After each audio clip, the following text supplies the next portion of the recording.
后来住伫咧台北有咧部分的乡亲爱注意这个消息。台北市为9月初1开始，甲15间连锁便利商店甲咖啡店的电话卡列为禁分的场所，包括这个 Seven、全家、莱尔富、OK、美廉社甲星巴克等等。9月开始，里面的电话卡拢袂当拨分，只要互客查人员查到，或者是民众卡1999来检举，相关罚1万块。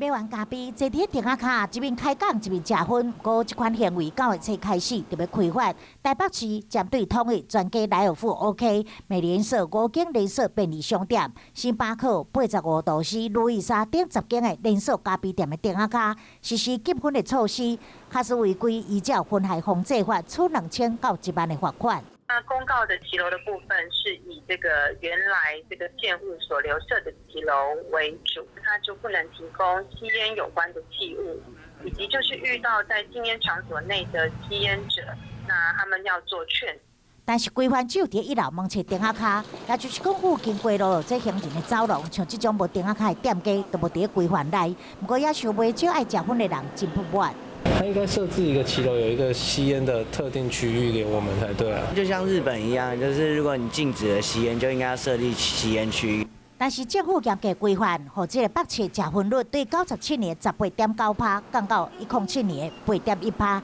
营造部分的环境，才会互这薰味飘一点低，或者是影响到过路人的健康。